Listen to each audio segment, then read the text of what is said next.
I'm Mitzi Miller, and this is 70 Million.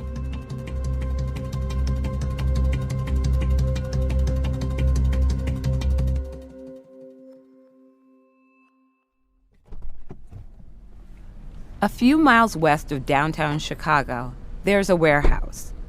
It looks like the distribution center for some big box store. Huge, flat, and beige. But instead of being full of merchandise, it's full of records. Important records. Court documents. Wow, so this building takes up basically a whole city block. It's massive. It looks like it's, 3 or 4 stories high. That's reporter Mark Betancourt. You can see white banker's boxes stacked up inside. Behind the doors is a 3-dimensional maze of shelving, floor to ceiling, held up by yellow scaffolding. On the shelves, more than 500,000 boxes of court files. Mark went to see the warehouse because it's the main storage site of the Cook County Clerk of the Circuit Court. The clerk isn't exactly a high-profile office, but it's actually the administrative heart of the legal system. It keeps track of every court record, every court decision, every petition filed, from criminal case records to divorce papers to evictions to traffic tickets. The Cook County court system is huge, with more than a dozen courthouses and hundreds of judges spread out around the county. This building is meant to house up to 2 million boxes of records, with 43,000 new boxes generated by the court every year. Those records are not just paper. Every one of them represents an event in somebody's life. Sometimes a big one. Losing custody of a child, getting convicted of a crime, getting exonerated. And a lot can go wrong if court documents get messed up. In Mississippi, a woman went to jail after a court employee mistakenly thought she had missed a hearing. Defendants in Louisville, Kentucky weren't getting notices of their hearing date until after it had passed. A Pennsylvania man stayed in prison an extra 17 months past his release date after his file was mixed up with another prison inmate with the same last name. All clerical errors, and they were happening in Cook County too, all the time. We often think about justice reform in terms of big social movements, with a lot of protest and community organizing. But sometimes there are opportunities for reform hidden in plain sight. In the case of the circuit court clerk's office, so much hinges on just electing the right person to lead it. For a long time, the machinery of record-keeping in Cook County was broken, and it amounted to a constant, widespread miscarriage of justice. But it was just quiet enough that most people, including many of the voters who kept it going, didn't even notice. Here's Mark. Hey, Mark. Hey. Nice to meet you. Nice to meet you, too. I meet Adam Caney at his office in downtown Chicago. It's narrow and full of cubicles, but it's tidy and dead quiet. Almost everyone works from home because of the pandemic. This is Cabrini Green Legal Aid. It's a nonprofit that represents people who can't afford a lawyer. Adam leads the criminal defense team. We focus on all clients who have criminal backgrounds, whether they're facing a current criminal issue in court right now with a pending case, or if it's collateral consequences that happen afterwards, whether it be family, clearing their record, of course. You can see collateral consequences in all the ways the legal system can impact someone's life, even if they're never convicted of a crime. Time in jail or on house arrest, waiting for a trial. People miss a lot of work and can lose their jobs just waiting for their day in court. Some wait years in prison for the chance to prove they're innocent. Resolving legal issues takes time, and the more time it takes, the more likely the collateral consequences. All right. When the system works at a turtle's pace, of course you're going to get cynical about it. As an attorney, I get cynical about it because I feel for the clients that we serve. I interviewed several lawyers in Cook County for this story, and they all talked about this cynicism. Like, they feel they have to spend a lot of time and energy propping up a broken legal system instead of ensuring their clients get justice. And it's demoralizing. Adam says that's especially true with expungement. People can get certain kinds of arrests or cases removed from their public record so they can do things like apply for jobs or housing or get custody of their kids. For years, that process has been especially slow-moving in Cook County. They were filing their petitions, and we were telling them that they're going to be waiting 6 months to nearly a year for their day in court. They need to work now, They need housing now. They need, access to their children now. Expungements are all about paperwork, which means the clerk's office is especially important to the process. I equate the clerk's office to like a referee in a sports game. You know that they're doing a good job when you don't really even notice that they're there, right? So if I don't need to deal with the clerk, then they're doing their job. Though it may sound like a single person works there, the clerk's office is a sprawling organization with more than 1,100 employees. There's a big headquarters in downtown Chicago, and then there are clerks in every courthouse in the county. That's where they store current records. That massive warehouse, that's where they store the records from older cases. None of that geography would matter to Adam if he didn't have to file paperwork in person. I can't tell you how many hours I'd spent on the road on a given year, which is time that I could have been sitting at my desk doing the work. He's done so much driving because for years, Cook County had no way to file or access criminal court documents online. You have to go to court with 6 copies because there has to be a copy that's stamped and they give it back to the attorney, and then there's going to be a copy in the court file, then there's going to be a copy for the state's attorney, and then one for the clerk. It's that kind of nonsense. How many trees do we have to kill for just a very simple 6-page petition? We're talking about a system with more than 1 million cases filed every year. With all that paper getting shuffled around, things get mixed up. Adam told me about one expungement case that should have been simple. I went to the courthouse and they said that the file was not at their office.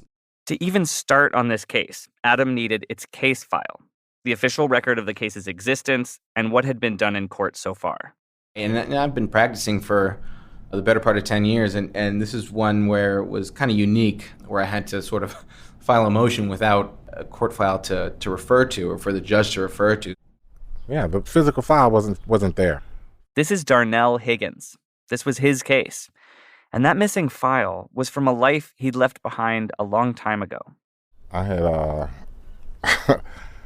a very eventful childhood coming up as far as with the law. Darnell grew up on Chicago's South Side. Now he lives in Blue Island, a southern suburb, on a quiet block. We talked on his back deck under one of those screened-in tents. Inside, he set up a TV and comfy patio furniture.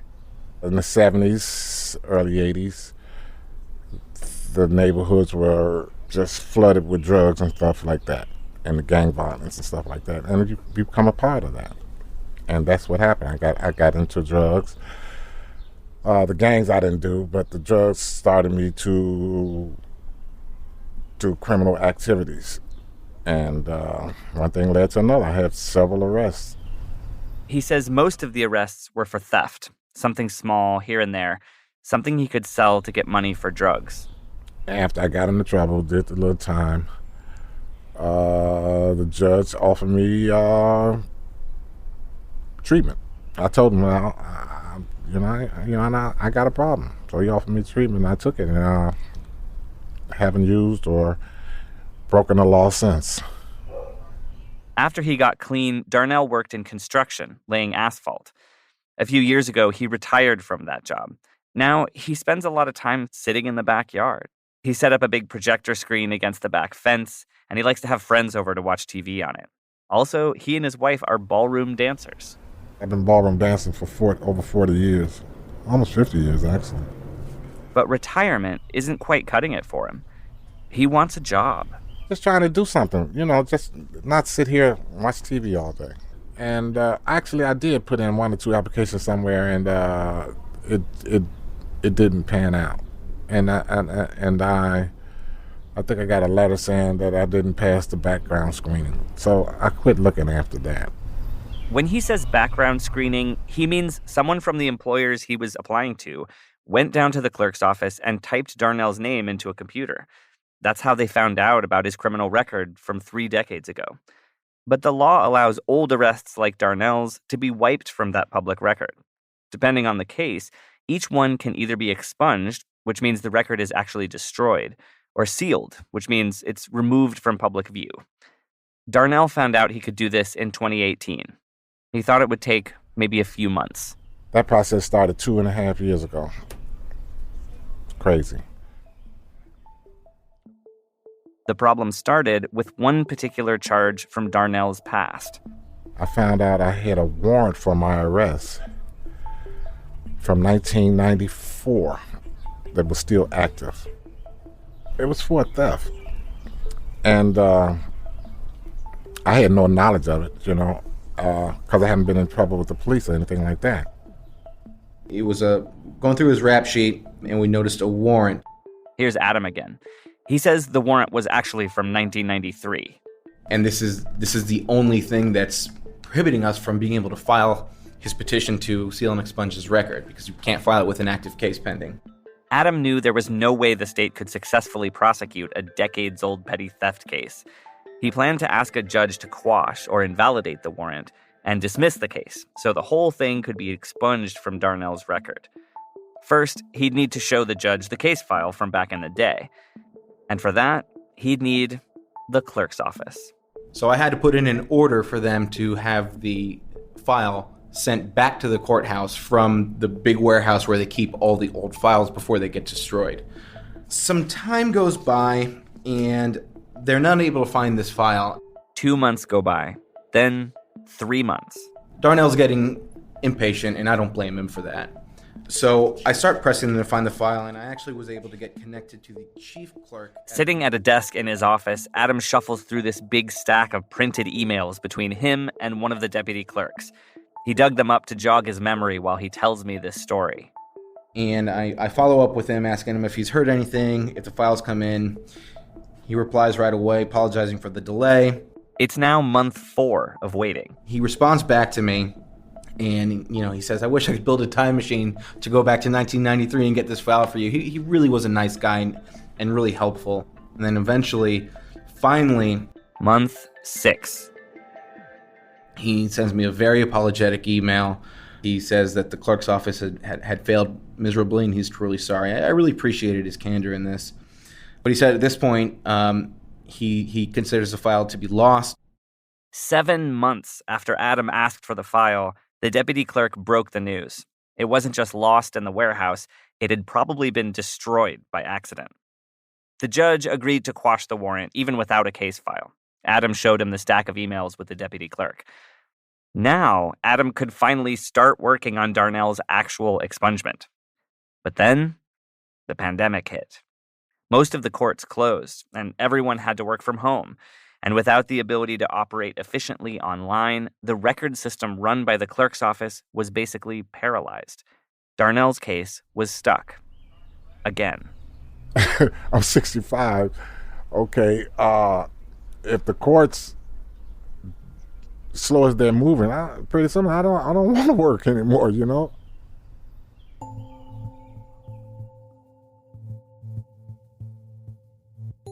To be fair, the clerk's office is not the only problem area. There's a lot in the legal system that works slowly and poorly, not just in Cook County, but everywhere in the U.S. I talked to a lot of lawyers and reform advocates about the clerk's office here, and they all had more or less the same take.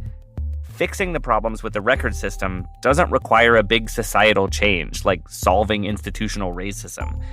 It just requires one official, the person leading the clerk's office, to do her job well. For 20 years, that person was Dorothy Brown. Brown was a former accountant who worked her way up from humble beginnings in Louisiana to the political scene in Chicago. She was a Democrat, like most officials in Cook County. She was elected clerk of the circuit court in 2000. Over the next 2 decades, her administration became synonymous with a court system that didn't work the way it was supposed to. Her name is on everything, so I saw Dorothy Brown's name everywhere. Sarah Stout is a criminal defense attorney turned reform advocate.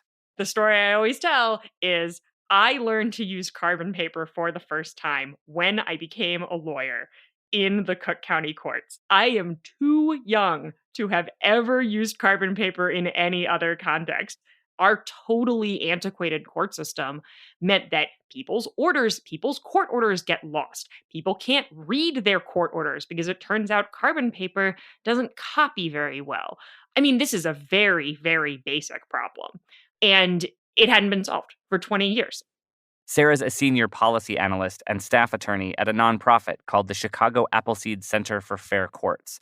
She knows a lot about the Cook County legal system. So I asked her, if Dorothy Brown wasn't fixing these basic problems, how did she keep getting reelected? It is definitely one of those boxes on a ballot that people check and have absolutely no idea what this person does, myself included before I became a lawyer.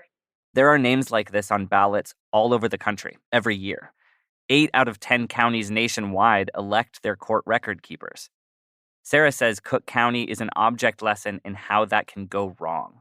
No one was even asking any questions about what she did, let alone, what her office even did, let alone whether she was doing it well.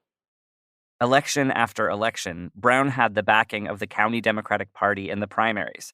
And Cook County is so overwhelmingly Democratic, elections are basically decided in the primaries.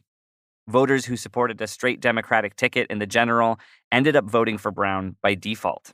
It also didn't help that Dorothy Brown was consistently mired in various patronage scandals, so there were a lot more interesting things about her for the press to talk about, I think, than whether or not she was doing her job. Those scandals are a whole other story, but suffice it to say, Brown was accused of selling jobs in her office. She was never charged, but some of her staff were convicted of lying to a federal grand jury during the investigation. This seems like a good time to mention that I asked Dorothy Brown for an interview, but she politely declined.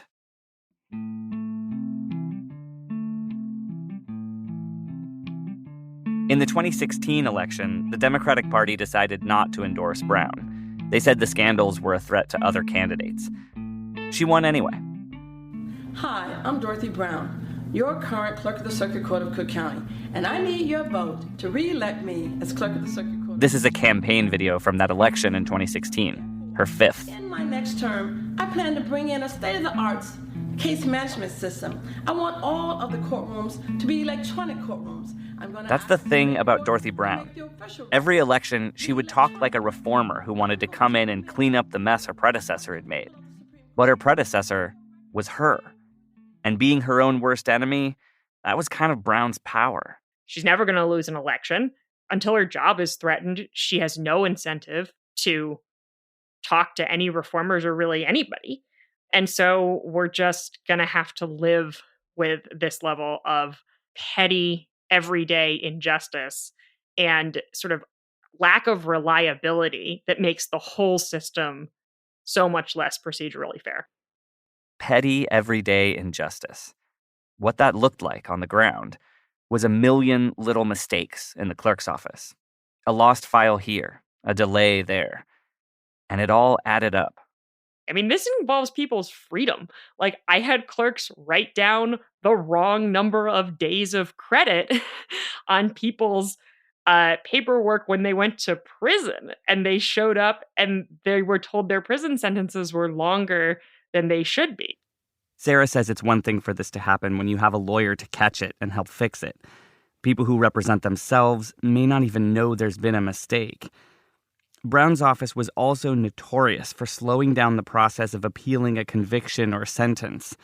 In order to hear that appeal, the appellate court first needs a complete record of the case. And so we have people literally waiting, some of them waiting for exonerations, some of them just waiting to see what's going to happen in their cases, right? And they're waiting on just basically an office having the wherewithal and logistical skill to print a clear version of the court file and send it to the appeals court on time. Sarah says some defendants have waited more than a year for that file. Justice delayed is justice denied. When we appeal something, it's because there's an issue that we need solved. There's a constitutional right that we think has been violated. There's an injustice that we think happened. And, timely resolution of appeals matters. It turns out correcting injustice is really hard without the clerk's office. That's partly because the office controls an important resource for reformers like Sarah: data. They're the ones who actually have information, for example, about how often a violation of bail bond is filed, or how much bail each person is given for each case, or what judge sets what bail. All of these different things. They're the ones who really have the granular information about how the courts work. The Freedom of Information Act, which each state has its own version of, legally compels government agencies to share public records, including things like internal databases and reports, with the public. But in Illinois, the law doesn't apply to the circuit court clerk's office. Calling the clerk's office for data was like, throwing something into a black hole. And so if you have absolutely no way to request or look at any of that information, if they aren't issuing reports, you can't even start. There was just reform that we couldn't do. Even when policies did actually change for the better, the clerk's office could still be a barrier. You can be working on reform and you can get all the way to the finish line and you can get the system to go along with you and do the reform. But if the clerk's office doesn't execute it, if they don't actually change what happens about how justice is administered, it didn't happen at all. Darnell's case ended up being an example of just that. Earlier this year, he got a notice that most of his arrests had finally been wiped from his record. But some of them were still showing up in the system, visible to the public, until Adam's boss got the clerk's office to fix it. Darnell's lucky, and not just because he has Adam and Adam's boss in his corner. If he can't get his record cleared and get a job, it's not the end of the world. He's retired. But he recognizes there are others out there who don't have years to just sit and wait on the system. For a young guy, 22 years old, he go to jail. He do 4 or 5 years in jail. Now he's got felony on it, and now he's get out. He's still a young man, a baby. Okay, now he wants to make a career. He wants to get into something that he can get a career, and then he gets slapped every time he put in an application that his background is what's holding him back. He turns to the streets again. I've seen it. I've lived it.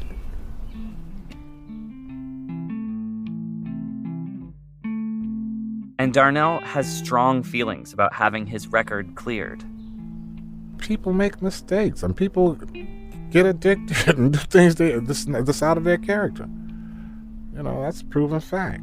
Okay, but after 30-something years of not going to jail or not doing any alcohol or drugs or anything like that, wipe his background or seal it. But, I guess they don't see it that way. Once a criminal, always a criminal.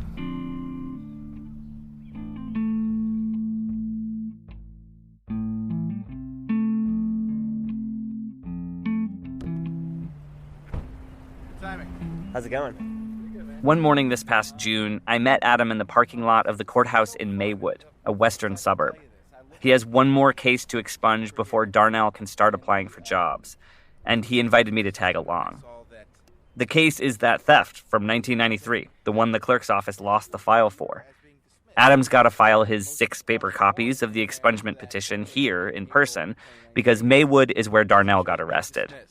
And already, there's a problem. Oh, this is so fun. I was so excited to tell you this. I looked up his case for here. He tells me the case is still showing as active on Darnell's record, even though Adam got it dismissed 2 years ago. So this is that same warrant, that same case? Yeah. That you went through all that trouble to quash. So when I'm in there, I'm going to tell them, you need to correct this because I don't want to deal with this when I go to file a petition, when I go to have this heard, and them saying, well, it doesn't show in here that it's being dismissed. So, yeah. Okay. The courthouse looks like a typical suburban office building, a few stories tall with dark glass windows. We go through security and up an escalator to the second floor, where the clerk's office is. It looks a lot like the DMV. There's a long counter with plexiglass barriers to protect the staff from coronavirus germs. We walk up and we're greeted by an employee named Alex Devine. I'm just following a petition to expunge. How many cases do you have? It's just one. Oh, okay. Cool. Yeah, and can you look this up in the system too? I have 6 copies here, and I came to in April of 2019. Adam explains the whole ordeal with Darnell's file, and then Alex says something that I think might make Adam just fall on the floor with exasperation. This file is so old, we would have to dig it up from the basement because it's an old file. Yeah. So we would have to see if it's in the basement or possibly even the warehouse. Right. So that's another question. The warehouse. Alex says she'll work on it and asks us to wait out in the hall. Adam is surprisingly optimistic. You know, just as we're here, in the last 5 minutes, I think this place is looking just nice and efficient, and clean and organized, and it looks different from what I remember, to be honest. So. Well, it's interesting that it's like visibly more efficient. Yes. Yeah, it is. So I'm pleased. I like what I see. In a way, Adam is testing the waters right now. He's looking for some sign that the record system is getting better. That's because in 2020, something changed at the clerk's office. Dorothy Brown did not run for re-election. She ran instead for mayor of Chicago, but was disqualified for not filing the right paperwork. So, with 4 other Democrats running for circuit court clerk, the primary became about who could turn the office around. Senator Martinez. Thank you. Good morning, everyone. I, too, want to thank the union. This is from a candidates forum in early 2020. My intentions are, the first day when I get there is to call for an audit of the complete system, the whole Cook County Clerk's office. I think it's important that we get to see... Iris Martinez was the underdog in the primary. The Democratic Party backed another candidate who also raised the most money. Martinez had been a state senator for years, but she was the only candidate who wasn't a lawyer. She had heard about problems in the clerk's office through her constituents. I was close to thinking, well, maybe I'm going to retire, but the more I worked in the community, the more as a senator, the more people that walked into my office and talk about the lack of transparency, and there was a big black cloud over this office from my predecessor. Decided, I'm going to run, see what chances I can take. I had decided, at this point, time for me to, pass it on. And she won. She says voters knew her from her years serving as a senator, and she thinks it helped that she was the only woman running. Once she was sworn in, she had her work cut out for her, starting with the main downtown clerk's office. One of her staff showed me a long hallway that was littered with boxes when Martinez first got there. Before even being taken the oath of office, boatload of pallets of boxes were sent to the warehouse. And it was still crowded and problematic. Hi. Hello. Pleasure to meet you. Nice to meet you. Nice to meet you too. I'm Mark Betancourt. I met up with Martinez in her corner office overlooking downtown Chicago. When I walked in, she reached across her giant desk, bracelets jangling, to shake my hand. I asked her about her first day on the job. I had to be, to come into a workplace where now I went from having 3 employees, basically the last 20 or even almost 40 years of my life, to now having almost 1,500 employees. Coming into a pandemic with all the, all these things that were right there that we had to deal with, we came into the perfect storm. And, here I am 6 months into this job, and it's been a real eye-opener. It's been on-the-job training, but feeling really good about making those changes of the things that I heard when I was a senator. Even though she didn't work in the system, Martinez seems to understand why the clerk's office was causing so much hardship. It's somebody's life in your hands when you have that paperwork. And to me, it's very important that we treat that as if it's our own, one of our own. We have to. So far, Martinez says she's mostly focused on hiring enough people, and the right people, to make the office work properly. She acknowledges she and her team are still trying to get their bearings. Sarah Stout and other advocates in town are trying to help with that. We're now in a place where we can say, oh, wait, if this actually worked, justice could be so much more efficient. Justice could be so much fairer. And we could fix so many things with just one change in one office. A coalition of advocacy organizations Sarah works with has put together a detailed report on everything Martinez could do to fix the clerk's office. One big priority on that list: public access to data. During her campaign, Martinez promised to pass a bill in the state legislature making the clerk's office subject to FOIA, the Freedom of Information Act, partly to make it possible for the public to keep tabs on how the office works. Martinez hasn't been able to get the FOIA bill passed, but Sarah says she could share the data anyway. We are relying on sort of the good graces of whoever the clerk is to really be transparent and be not just transparent about what her office does, but be a partner in transparency about the justice system, about the substance of what's in those computers, what's happening. It's just a huge opportunity for her to really be a partner with advocates and make the system better. For now, Martinez is not willing to say she'll voluntarily share all that data. That's something that I have to still continue to look at, and something that I am not going to subject myself to a lawsuit or anything because we gave information out that we should not have. Again, we're the records keeper. You know what I mean? And I will share whatever needs to be shared if it is permitted by the law. I am about opening this office to transparency, but there's certain things legally that you have to be very careful with. As for getting the system working efficiently again, Martinez says she's working on it. For one thing, she's setting up a dedicated call center so people can ask questions about their cases. That had not existed before. We're setting the future for any future clerks on the road. If it's not me, the next person, but making sure that we're setting the groundwork, the ground rules of what an office of the clerk should really be like. Do you feel like part of your job coming into this role is to make this office accountable to the voters for its functionality? And that sort of touches on the transparency question. Exactly. My name is on every document out there. People will talk about their experience in any of the government's office. They're not quiet about it. Yeah, they're not going to be quiet about it.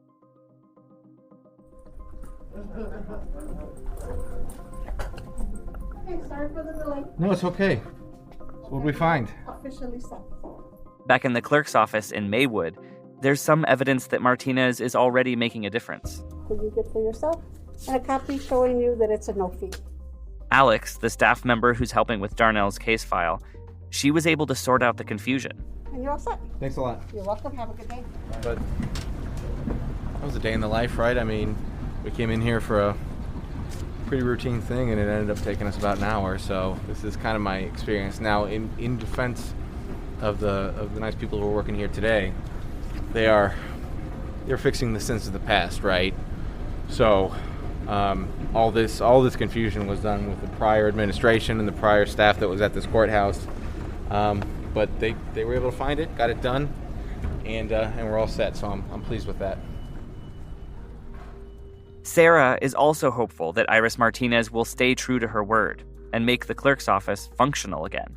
If she really does turn around some of these things, she will be helping so many people, and she'll never know how many people she helped because so many of them will just be the people who managed to walk into her office or walk into a help desk, get what they needed, and walk out. They'll never say anything about the fact that it went well, but they won't have walked out not knowing what the heck to do and just deciding, screw it, the courts don't work.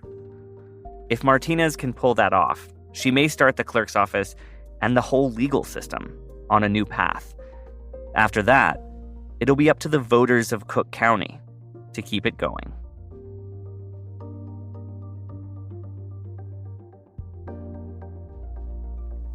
Thanks to Mark Betancourt for that story. After more than a year, the courts in Cook County have begun to open up again. And this time, electronic filing is up and running. As for Darnell, he's almost done with his expungement process. He just has to wait for one more court date in November.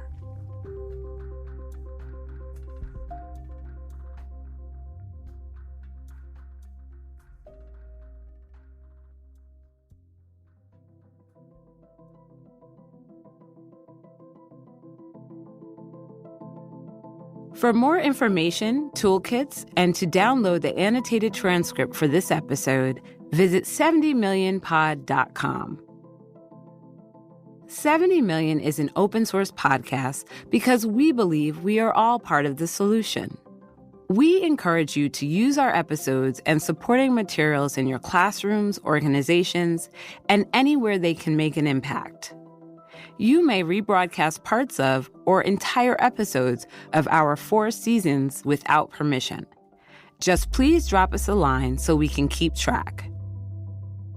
70 Million is made possible by a grant from the Safety and Justice Challenge at the MacArthur Foundation and is produced by LWC.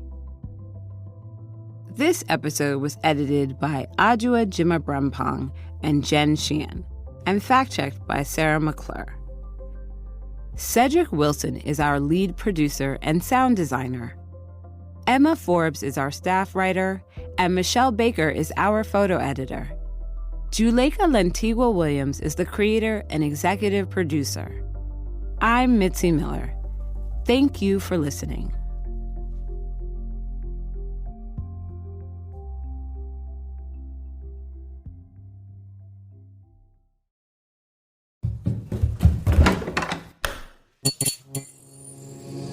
This podcast is part of the Democracy Group.